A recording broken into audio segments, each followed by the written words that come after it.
गंदी नजर नापने का कोई आला इजाद नहीं हुआ आज तक, और ना ही बदनीयती किसी स्कैनर की जद में आ सकती है। मर्द होना एजाज नहीं है, औरत होना गाली नहीं है, इंसान होना बड़ी बात है।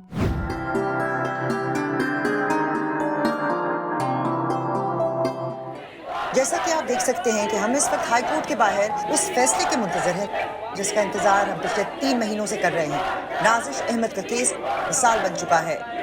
ट्विटर हो या सोशल मीडिया का कोई भी प्लेटफॉर्म, जस्टिस फॉर नाजिश हर जगह ट्रेंड कर रहा है। हरासमेंट कहने को एक बहुत छोटा सा लफ्ज है योर ऑनर, लेकिन है बहुत संगीन। जब किसी औरत को हरासा किया जाता है तो मर्दों को लगता है कि फौरन बता देना चाहिए, देर नहीं लगानी चाहिए। और जब इतने सालों तक औरत चुप रहती है तो इसका मतलब ये लिया जाता है कि वो राजी थी, लिहाजा बताने की कोई तुक नहीं बनती। ये सब मर्दों के लिए बहुत आसान है कहना, लेकिन एक औरत के लिए बहुत मुश्किल है। वो पहले ही इतनी कमजोर होती है, माशरे की आयत पाबंदियां उसे तोड़ के आगे बढ़ना होता है जिंदगी में।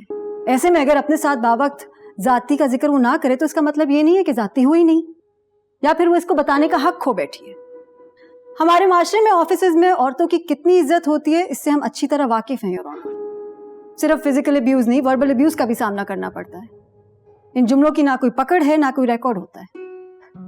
गंदी नजर नापने का कोई आला इजाद नहीं हुआ आज तक, और ना ही बदनीयती किसी स्कैनर की जद में आ सकती है, लिहाजा अक्सर हरासमेंट का कोई सबूत नहीं दिया जाता। लेकिन इस केस में हमने आपको सारे व्हाट्सएप मैसेजेस जो साजिद मिर्जा ने किए मेरी क्लाइंट को, वीडियो प्रूफ्स, सीसीटीवी फुटेजेस हम पेश कर चुके हैं। योर ऑनर, सच और झूठ का फैसला मैं नहीं करी, ये आपका काम है। हमें अपना ज़र्फ सिर्फ बड़ा कर लेना चाहिए। अगर नाजिश ने अपने साथ होने वाली जाति का जिक्र किया है तो इस एक आवाज के पीछे न जाने कितनी मजलूम औरतों की आवाजें होंगी।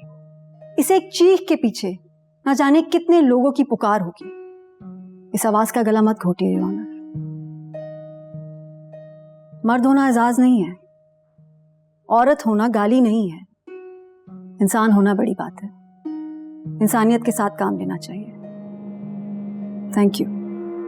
तमाम स्टेटमेंट्स और प्रूफ को मद्देनजर रखते हुए ये अदालत इस नतीजे पे पहुंची है कि मुल्जिम साजिद मिर्जा पे नाजिश अहमद की जानिब से वर्क प्लेस हैरेसमेंट के लगाए हुए इल्ज़ामात दुरुस्त साबित हो चुके हैं। लिहाजा ये अदालत मुजरिम साजिद मिर्जा को ताज़ीरात पाकिस्तान दफ़ा 509 के तहत 3 साल कैद बमुशक्कत की सज़ा सुनाती है और पुलिस को हुक्म देती है कि मुजरिम को फौरन कस्टडी में लिया जाए।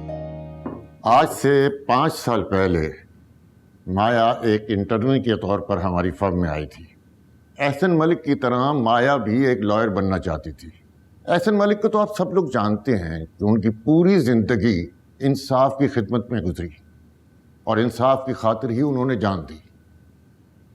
एहसन मलिक की कमी कोर्ट में कोई पूरी नहीं कर सका सिवाय आज के। माया, मुझे फख्र है कि तुम हमारी फर्म का हिस्सा हो। Thank you sir. अरे भाई तालियां बजाओ। Thank you so much.